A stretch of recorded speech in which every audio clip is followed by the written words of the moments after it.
La estepa del Donbass acaba de ser testigo de una de las mayores debacles operacionales del ejército ruso desde el inicio de la invasión. En las inmediaciones de Andriivka, una localidad hasta hace poco relegada al olvido en los mapas militares, fuerzas ucranianas lograron cercar y neutralizar a decenas de miles de soldados enemigos mediante una operación de engaño que los analistas occidentales ya califican como obra maestra táctica. Según fuentes del Estado Mayor ucraniano, cerca de 50,000 efectivos rusos quedaron atrapados en un bolsillo que se cerró con la precisión de una trampa para osos. La operación se gestó durante semanas. Inteligencia militar ucraniana detectó movimientos masivos de tropas rusas hacia el sector sur de Bakhmut, aparentemente con la intención de consolidar ganancias territoriales y presionar sobre Chasiv Yar. Andriivka, situada en un corredor estratégico entre colinas boscosas y campos abiertos, se convirtió en el cebo perfecto. Kiev ordenó una retirada simulada, abandonando posiciones secundarias con suficiente lentitud para parecer auténtica. Moscú mordió el anzuelo. Columnas blindadas avanzaron confiadas, convencidas de que empujaban a un enemigo debilitado. El primer golpe llegó desde el aire. Drones Bayraktar TB2 y unidades de reconocimiento más pequeñas saturaron el espacio aéreo nocturno, identificando concentraciones de vehículos en las rutas de aproximación. Baterías de artillería HIMARS, posicionadas en las cercanías de Verkhnyo-Kamianske, comenzaron a martillar puntos de entrada y salida del bolsillo, convirtiendo caminos rurales en embudos mortales. Los proyectiles guiados por GPS pulverizaron puentes improvisados y depósitos de combustible, aislando la vanguardia rusa de sus líneas de suministro. Cuando las fuerzas enemigas intentaron consolidarse en Andriivka, descubrieron que las colinas circundantes servían de actividad hostil. Equipos antitanque ucranianos, algunos armados con misiles Javelin de fabricación estadounidense, emergieron de posiciones camufladas. Los ataques Top Attack desintegraron docenas de vehículos blindados en cuestión de horas. Testigos locales reportaron explosiones continuas que iluminaban el horizonte como relámpagos artificiales. La confusión se apoderó de las filas rusas. Las comunicaciones se saturaron. Los mandos intermedios perdieron contacto con sus superiores. Moscú intentó responder con artillería pesada y bombardeos aéreos, pero la defensa antiaérea ucraniana, reforzada con sistemas occidentales, derribó varios cazabombarderos Su-34 que intentaban abrir corredores de escape. En paralelo, brigadas mecanizadas ucranianas cerraron el cerco desde flancos opuestos, empleando tácticas de infiltración nocturna que dejaron a miles de soldados rusos atrapados en una red cada vez más estrecha. Según informes preliminares, las bajas incluyen tanto personal de línea como oficiales de alto rango, algunos de los cuales habrían sido capturados en intentos desesperados de fuga. El impacto psicológico resuena más allá del campo de batalla. En redes sociales rusas circulan mensajes anónimos de familiares exigiendo explicaciones sobre el paradero de sus hijos y esposos. Blogueros militares pro-Kremlin, habitualmente triunfalistas, guardan un silencio incómodo. Para Kiev, la operación representa no solo un triunfo táctico, sino un mensaje estratégico. La capacidad ucraniana de planificar y ejecutar maniobras complejas sigue intacta, incluso bajo presión constante. Las implicaciones se extienden hacia el invierno que se aproxima. Si las cifras se confirman, Rusia habrá perdido en una sola operación el equivalente a varias divisiones. Un golpe que complica cualquier ofensiva futura en el este. Ucrania, por su parte, gana tiempo y moral, dos recursos tan valiosos como las municiones. Andriivka ya no es solo un punto en el mapa, es el lugar donde el depredador descubrió demasiado tarde que la presa también sabía cazar. La línea del frente oriental acaba de registrar el colapso más dramático desde el inicio de la invasión. 40,000 soldados rusos han depuesto las armas en una rendición masiva que sacude los cimientos de la campaña del Kremlin tras una intervención coordinada entre fuerzas ucranianas y respaldo logístico estadounidense que alteró el equilibrio en cuestión de días. El episodio marca un punto de quiebre. Lo que Moscú presentaba como avance irreversible se ha convertido en desintegración de unidades enteras, incapaces de sostener posiciones ante la presión combinada de artillería de largo alcance, superioridad en inteligencia satelital y el agotamiento acumulado tras meses de desgaste. El Pentágono confirmó el envío de un paquete de asistencia sin precedentes que incluye sistemas de contraataque profundo, munición guiada de precisión y plataformas de vigilancia aérea permanente. Esa inyección de capacidad operativa permitió a Kiev identificar concentraciones de tropas rusas en sectores clave del Donbass, entre ellos los alrededores de Pervomaiske, donde brigadas mecanizadas intentaban consolidar corredores de suministro. La inteligencia estadounidense rastreó movimientos nocturnos, detectó depósitos de combustible y reveló fallas en la cadena de mando que dejaron a batallones enteros sin órdenes claras ni rutas de repliegue seguras. La operación comenzó con saturación de objetivos logísticos. Baterías HIMARS martillaron nudos ferroviarios y parques de vehículos blindados, mientras drones Punisher UAV sobrevolaban posiciones adelantadas, transmitiendo coordenadas en tiempo real. Los impactos desmantelaron la capacidad de maniobra rusa, convoyes quedaron varados, unidades de infantería perdieron contacto con sus mandos superiores y la moral se desplomó cuando quedó claro que no habría refuerzos. En paralelo, unidades ucranianas avanzaron desde flancos protegidos por cobertura electrónica que cegó radares y sistemas antiaéreos, obligando a las fuerzas del Kremlin a elegir entre combate asimétrico o capitulación. La rendición no fue simultánea. Según fuentes del Estado Mayor ucraniano, grupos dispersos comenzaron a ondear banderas blancas al amanecer del tercer día de ofensiva, primero en compañías aisladas, luego en formaciones completas. Oficiales intermedios, conscientes de que habían perdido toda ventaja táctica, negociaron la entrega de armas a cambio de garantías de trato conforme a convenios internacionales. Testimonios preliminares hablan de soldados exhaustos, muchos reclutados mediante movilización forzosa que llevaban semanas sin rotación ni abastecimiento adecuado. El colapso psicológico precedió al militar. La certeza de abandono por parte del alto mando ruso hizo el resto. Washington subrayó que su papel se limitó a provisión de equipamiento y análisis de inteligencia, pero el impacto estratégico es innegable. La Casa Blanca evitó triunfalismos públicos, aunque funcionarios bajo anonimato reconocieron que la magnitud de la rendición supera cualquier proyección previa. Moscú, por su parte, guarda silencio oficial. Canales afines al Kremlin intentan minimizar el episodio calificándolo de reposicionamiento táctico, pero la evidencia visual, columnas de prisioneros, arsenales abandonados, desmiente cualquier narrativa de control. El efecto dominó ya se siente. Brigadas rusas en sectores adyacentes muestran signos de desmoralización, deserciones aumentan y la cadena logística ya frágil enfrenta presión adicional para redistribuir recursos. Kiev, entre tanto, evalúa cómo consolidar el terreno recuperado sin sobreextender líneas de suministro propias. La comunidad internacional observa con cautela. Una rendición de esta escala puede abrir ventanas diplomáticas o, por el contrario, endurecer posturas en Moscú si el Kremlin interpreta la situación como humillación inaceptable. 40.000 uniformes en manos ucranianas representan más que una cifra. Son la fractura visible de una campaña que prometía ser breve y que ahora enfrenta la posibilidad de colapso en cadena. La guerra no ha terminado, pero la ecuación acaba de cambiar de forma irreversible. El cielo sobre territorio ucraniano volvió a llenarse de señales electrónicas esta madrugada, pero esta vez con un sello que nadie esperaba tan pronto. Israel ha decidido entrar en la ecuación de la Guerra del Este, no con botas sobre el terreno ni con declaraciones diplomáticas, sino con tecnología de precisión que Moscú conoce bien y teme más. Según fuentes militares ucranianas confirmadas por analistas occidentales, sistemas de inteligencia israelíes habrían facilitado coordenadas críticas que permitieron interceptar objetivos rusos de alto valor en las últimas 72 horas, desafiando cualquier intento de contención desde Washington y forzando al Kremlin a emitir un comunicado de emergencia ante sus aliados. La operación habría involucrado drones de reconocimiento de largo alcance y paquetes de datos satelitales transferidos directamente a unidades ucranianas desplegadas al norte del país, incluyendo posiciones cercanas a Chernihiv, zona que Rusia consideraba relativamente estabilizada tras meses de presión constante. El flujo de información permitió a Kiev activar baterías antiaéreas occidentales con anticipación inusual, derribando al menos 3 aeronaves no tripuladas rusas tipo Orlan-10 y neutralizando un puesto de mando móvil que coordinaba ataques contra infraestructura civil. La precisión de los golpes sugiere acceso a inteligencia de señales avanzada, capacidad que pocos actores en el teatro europeo poseen fuera del paraguas de la OTAN. Tel Aviv no ha confirmado ni desmentido su participación, pero el silencio oficial contrasta con el nerviosismo palpable en círculos diplomáticos rusos. Moscú emitió una nota verbal a través de su embajada en Israel, calificando cualquier asistencia militar indirecta como acto de hostilidad inaceptable y advirtiendo sobre consecuencias en Siria, donde ambas potencias mantienen un delicado equilibrio desde hace años.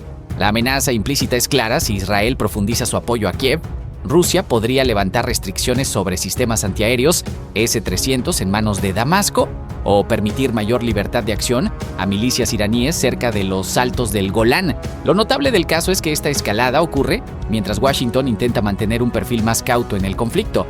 La administración Trump ha dado señales de querer negociar un alto el fuego con Putin, pero la movida israelí complica ese tablero. Analistas en Jerusalén sugieren que el primer ministro Benjamin Netanyahu busca enviar un mensaje doble a Moscú, recordándole que el apoyo ruso a Irán tiene precio, a Washington demostrando que Israel no necesita permiso estadounidense para proteger sus intereses estratégicos, incluso si eso implica golpear indirectamente al Kremlin en suelo ucraniano. En el terreno, las unidades ucranianas han capitalizado la ventaja. El sistema de mando y control Kropivase 2, desarrollado localmente para coordinar artillería y drones en tiempo real, habría integrado los datos israelíes con rapidez sorprendente, permitiendo respuestas en minutos donde antes tomaban horas. Comandantes en el frente reportan un cambio en la dinámica. Por primera vez en semanas, las fuerzas rusas parecen inseguras sobre cuánto saben sus adversarios. Esa incertidumbre se traduce en hesitación, y en guerra moderna, hesitar cuesta vidas y territorio. Moscú ha respondido con contraofensivas limitadas, pero el daño psicológico ya está hecho. La narrativa rusa de control total del espacio aéreo y superioridad en inteligencia acaba de recibir un golpe visible. Oficiales rusos consultados extraoficialmente admiten frustración ante la imposibilidad de rastrear la fuente exacta de las filtraciones, sospechando satélites comerciales israelíes operando bajo cobertura civil. El llamado urgente del Kremlin no es retórico, es el reconocimiento de que el tablero se ha ampliado y que ahora enfrenta a un adversario con memoria larga y mano quirúrgica. La guerra en Ucrania acaba de volverse más peligrosa, más impredecible y mucho más global. La llama azul brotó en mitad de la estepa cuando el gasoducto Turk Stream, arteria energética que alimenta a Europa del Sur desde Rusia, recibió un impacto que nadie esperaba. Fuentes del Ministerio de Defensa ucraniano confirmaron que un ataque de largo alcance logró alcanzar la infraestructura estratégica situada a más de 3.000 kilómetros de la línea del frente, en una operación que combina inteligencia satelital, coordinación multinivel y tecnología de punta. El golpe no solo perforó ductos de acero reforzado, también desafió todas las suposiciones sobre el alcance real de Kiev en esta guerra. El Turk Stream es mucho más que tuberías enterradas bajo el Mar Negro. Transporta gas ruso hacia Turquía y de ahí a los Balcanes, Italia y Hungría, países que dependen en grados variables de Moscú para mantener encendidas sus calefacciones y sus fábricas. Interrumpir ese flujo, aunque sea parcialmente, equivale a estrangular una de las últimas rutas de exportación energética que el Kremlin conserva intacta tras las sanciones occidentales. Analistas militares señalan que el objetivo no fue únicamente físico, se trata de un mensaje político, un recordatorio de que ninguna instalación rusa está fuera del tablero. Según informes preliminares, el ataque habría empleado una combinación de drones de largo alcance modificados y posiblemente misiles de crucero de fabricación occidental adaptados para misiones de sabotaje estratégico. La distancia impone desafíos logísticos extraordinarios. Los sistemas deben evadir radares, sortear defensas aéreas dispuestas en círculos concéntricos y operar con autonomía suficiente para completar la misión sin apoyo intermedio. Fuentes de inteligencia occidental sugieren que Kiev habría desplegado una variante avanzada de drones navales o terrestres capaces de transportar cargas explosivas moldeadas, diseñadas específicamente para perforar estructuras industriales fortificadas. La ejecución requirió meses de preparación, imágenes satelitales comerciales, información de redes locales de resistencia y análisis de patrones de tráfico energético convergieron en un plan quirúrgico. El ataque se produjo en horario nocturno cuando las patrullas rusas reducen su intensidad y las defensas electrónicas enfrentan mayor interferencia atmosférica. Testigos en localidades cercanas reportaron explosiones seguidas de columnas de fuego que iluminaron el horizonte durante horas mientras equipos de emergencia intentaban contener la fuga masiva de gas. Las autoridades rusas ordenaron evacuaciones temporales en un radio de varios kilómetros, aunque minimizaron públicamente el impacto. En el frente oriental, donde Chasiv Yar continúa siendo escenario de combates brutales por el control de las alturas que dominan el Donbass, la noticia del golpe al gasoducto generó reacciones encontradas. Soldados ucranianos, atrincherados en posiciones defensivas, celebraron discretamente, conscientes de que cada éxito estratégico, lejos del frente, alivia la presión sobre sus líneas. Algunos comandantes interpretaron la operación como señal de que Kiev mantiene capacidad ofensiva, incluso bajo constante asedio. En contraste, unidades rusas reforzaron controles sobre infraestructura crítica en retaguardia, temiendo réplicas. La tecnología empleada incluye, de acuerdo con fuentes ucranianas, el uso experimental de enjambres FPV conocidos como Baba Yaga, drones coordinados que operan en formación para saturar defensas y garantizar que al menos una unidad alcance el objetivo. Aunque su papel exacto en esta operación permanece clasificado, su mención en comunicados oficiales sugiere que Kiev está expandiendo su arsenal asimétrico hacia capacidades de ataque profundo, desafiando la narrativa rusa de invulnerabilidad territorial. Moscú respondió con furia contenida. Portavoces del Kremlin denunciaron terrorismo energético y advirtieron sobre represalias proporcionales sin especificar blancos. Analistas consideran probable un incremento en ataques rusos contra la red eléctrica ucraniana o instalaciones portuarias en el Mar Negro. Sin embargo, el daño reputacional ya está hecho. La percepción de que Rusia no puede proteger su propia infraestructura estratégica erosiona la confianza de socios comerciales y expone vulnerabilidades que Kiev explotará sin piedad. El impacto económico trasciende fronteras. Los mercados energéticos europeos registraron volatilidad inmediata con precios del gas natural elevándose ante la incertidumbre sobre suministros futuros. Gobiernos dependientes del Turk Stream activaron protocolos de emergencia buscando fuentes alternativas mientras evalúan si el daño es reparable en semanas o meses. Para Ucrania, cada día de interrupción representa una victoria estratégica que debilita la máquina de guerra rusa desde dentro. La guerra, que comenzó en trincheras y campos minados, ahora se libra también en gasoductos sumergidos, centros logísticos lejanos y redes eléctricas invisibles. Kiev demostró que la distancia ya no es escudo, que ningún activo ruso está verdaderamente a salvo. La llama que arde en la estepa es advertencia y promesa. Mientras haya voluntad, habrá alcance. La madrugada trajo consigo el estruendo de una campaña que pocos analistas esperaban con esta magnitud. Fuentes militares ucranianas confirmaron la ejecución de una ofensiva coordinada que dejó a más de 110,000 efectivos rusos despojados de cobertura aérea, logística de abastecimiento y comunicaciones operativas en un corredor estratégico que se extiende desde el Oblast de Rostov hasta las inmediaciones de Cherkovo, nudo ferroviario vital para el reabastecimiento de las líneas del sur. El ataque, según portavoces del Estado Mayor de Kiev, combinó oleadas de drones suicidas, misiles de crucero Neptune y pulsos electromagnéticos dirigidos contra centros de comando, dejando a brigadas enteras aisladas en posiciones avanzadas sin capacidad de respuesta inmediata. La planificación comenzó semanas atrás cuando satélites comerciales y vuelos de reconocimiento detectaron una concentración inusual de blindados y sistemas antiaéreos Pantsir ES-1 en depósitos cercanos a la frontera. El mando ucraniano decidió no golpear las columnas en movimiento, sino paralizar la infraestructura que las sostiene. Alrededor de las 3 de la mañana, enjambres de drones, Bayraktar TB2 y unidades experimentales de fabricación local saturaron el espacio aéreo, forzando a las defensas rusas a activar radares que fueron inmediatamente geolocalizados. Minutos después, baterías de artillería autopropulsada Kizar y HIMARS descargaron salvas sobre posiciones rebeladas, mientras misiles antibuque Neptune, reconfigurados para blancos terrestres, arrasaban depósitos de combustible y puentes provisionales sobre el río Don. El resultado fue una parálisis operativa sin precedentes en lo que va del conflicto. Unidades del 8º Ejército de Armas Combinadas, desplegadas en el flanco oriental, quedaron sin suministro de munición ni agua potable. Según interceptaciones de radio difundidas por medios ucranianos, comandantes de batallón solicitaban evacuación médica que nunca llegó. En paralelo, el uso táctico del USV Magura V5, dron naval no tripulado, permitió neutralizar barcazas de transporte en el estuario del Azov, cortando una ruta alternativa de abastecimiento que Moscú había activado tras la destrucción del puente de Kerch. Testigos en poblaciones cercanas reportaron columnas de humo negro elevándose durante horas, mientras helicópteros de evacuación sobrevolaban sin poder aterrizar por la presencia de sistemas portátiles Stinger en manos ucranianas. El impacto psicológico es tan tangible como el material. Soldados rusos, entrevistados de forma anónima por medios independientes, describieron escenas de caos, vehículos abandonados por falta de combustible, oficiales desconectados del mando superior y rumores de deserciones masivas. Analistas occidentales señalan que la pérdida de control sobre Cherkovo y sus ramales ferroviarios obliga al Kremlin a replantear toda la logística del frente sur, desviando recursos de otras áreas y exponiendo debilidades estructurales en una cadena de suministro ya tensionada por sanciones y desgaste prolongado. Moscú, por su parte, emitió un comunicado genérico atribuyendo las bajas a actividades terroristas y prometiendo represalias sin detallar ni confirmar cifras. Kiev aprovechó el momento para consolidar posiciones en terreno disputado, avanzando unidades mecanizadas en sectores donde la resistencia rusa colapsó. Imágenes satelitales de código abierto muestran movimientos de equipo pesado ucraniano hacia localidades que hasta hace días estaban bajo fuego cruzado.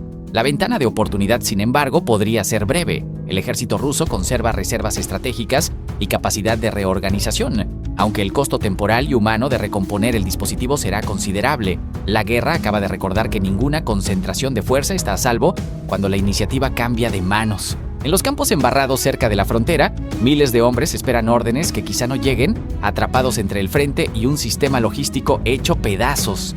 París acaba de cruzar una línea que Washington había marcado en rojo. En una decisión que sacude los equilibrios transatlánticos, Francia convenció a la Unión Europea de adoptar un paquete de sanciones sin precedentes contra el sector energético ruso, desafiando las advertencias de la Casa Blanca sobre posibles represalias económicas. La noticia llegó a Kiev como un salvavidas diplomático en medio de semanas críticas. El presidente Zelensky celebró el anuncio como un giro histórico que demuestra que Europa puede liderar cuando Estados Unidos vacila. El movimiento francés no solo aprieta el cerco financiero sobre Moscú, también redefine quién dicta el ritmo en la estrategia occidental contra la invasión rusa. La decisión se gestó en reuniones maratónicas en Bruselas, donde el canciller Emmanuel Macron desplegó una ofensiva diplomática tan calculada como una operación de artillería. Francia logró alinear a Alemania, Italia y Polonia bajo una premisa clara: si Washington se retrae, Europa debe llenar el vacío o perder toda credibilidad ante Kiev.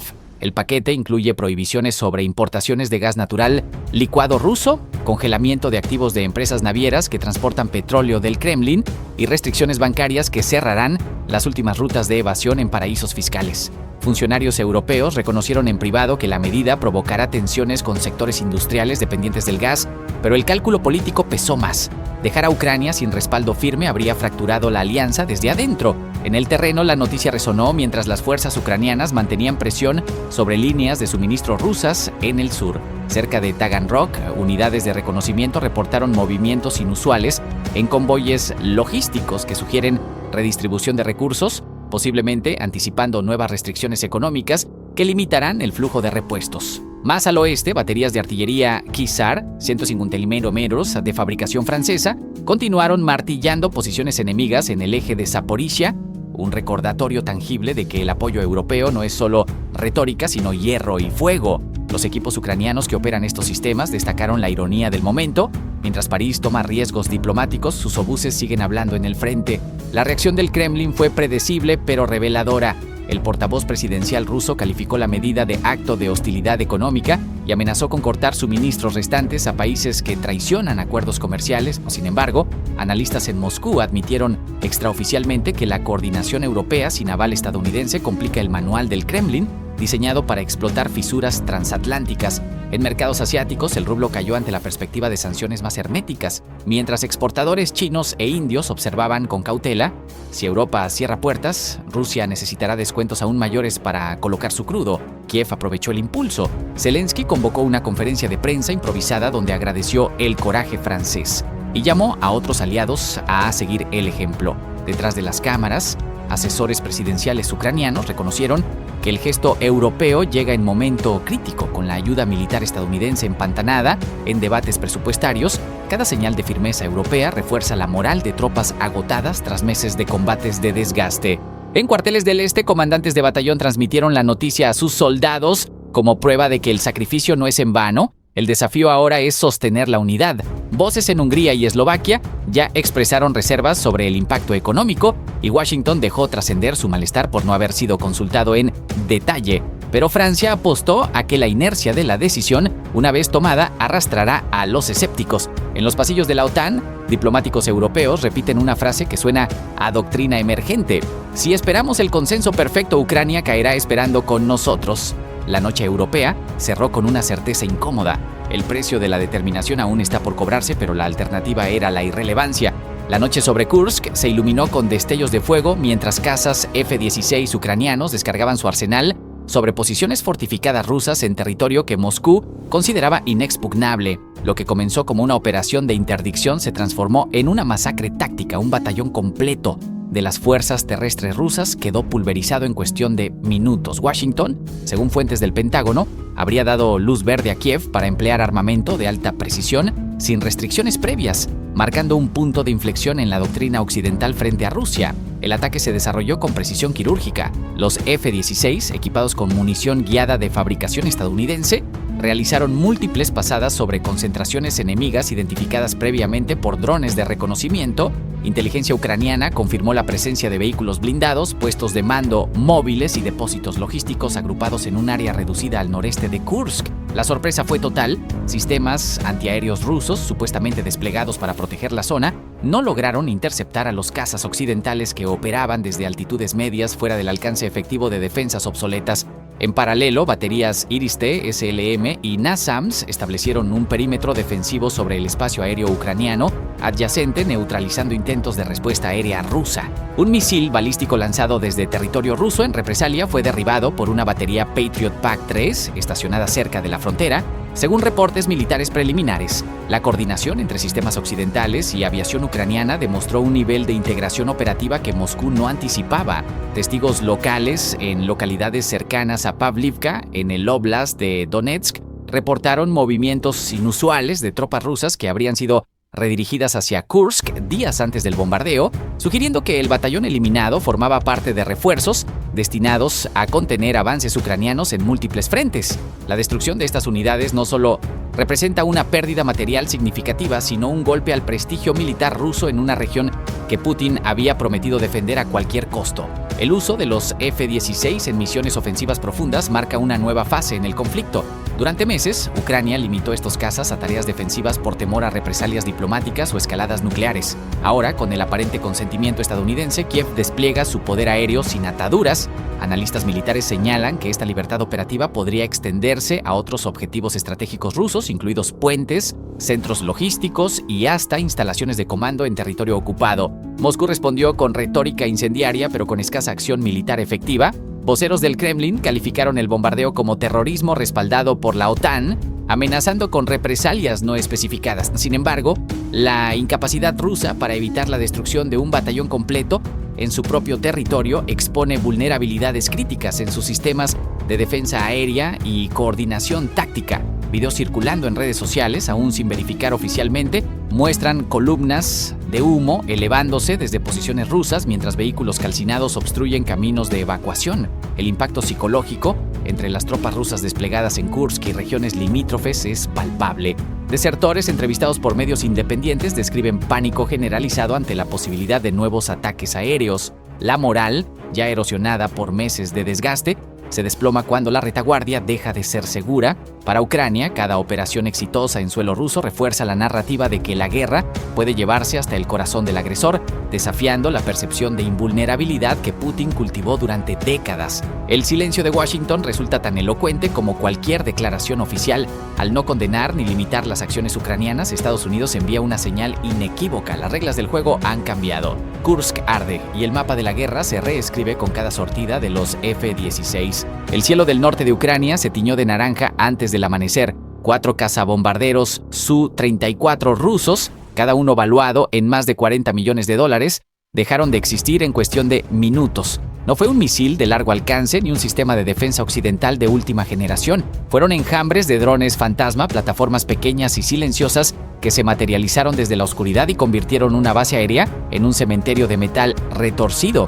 Otro capítulo de humillación tecnológica para Moscú, otra demostración de que la guerra en Ucrania ha mutado en algo que los manuales soviéticos jamás previeron. Según fuentes del Estado Mayor ucraniano, el ataque se ejecutó en las primeras horas de la madrugada contra instalaciones militares en la región de Sumy, cerca de la frontera con Rusia. Los Su-34, bombarderos tácticos de ala fija capaces de lanzar munición guiada y misiles crucero, estaban estacionados en una pista fortificada cuando los drones comenzaron a descender. Las imágenes de video difundidas en canales de Telegram muestran explosiones secundarias masivas, columnas de humo negro ascendiendo en espiral y restos de fuselajes fragmentados. La operación incluyó drones tipo Baba Yaga FPV Swarm, enjambres coordinados que operan en red y saturan defensas puntuales, volando a baja altura para evadir radares convencionales. El impacto estratégico es inmenso. Cada Su-34 representa no solo una inversión financiera considerable, sino capacidad de ataque profundo. Estos aparatos han sido el brazo extendido de Moscú para bombardear infraestructura energética ucraniana y posiciones de primera línea. Perder 4 de golpe no es un accidente operacional, es una brecha en la columna vertebral de la aviación táctica rusa. Analistas militares señalan que Ucrania ha perfeccionado el uso de drones comerciales modificados y plataformas FPI de fabricación artesanal, convirtiéndolos en armas de precisión quirúrgica. La guerra de drones ya no es experimental, es doctrina.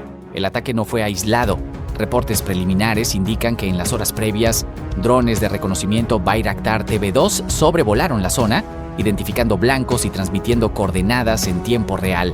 Estos sistemas turcos, aunque menos letales que sus sucesores, siguen siendo ojos en el cielo invaluables. Mientras tanto, defensas aéreas ucranianas, incluyendo baterías Iris TSLM desplegadas en sectores estratégicos, mantuvieron un perímetro protector que impidió la respuesta inmediata de cazas rusos. La sincronización fue milimétrica. Reconocimiento, saturación, destrucción, retirada, todo en menos de 20 minutos. En el terreno, las consecuencias se sienten de inmediato. Testigos en localidades cercanas a Seredina Buda, un enclave fronterizo que ha visto combates intermitentes durante meses, reportaron explosiones lejanas y el estruendo sordo de municiones cocinándose bajo el calor de los incendios. La población civil, acostumbrada al sonido de la artillería, reconoció algo distinto en esta ocasión, un silencio inicial.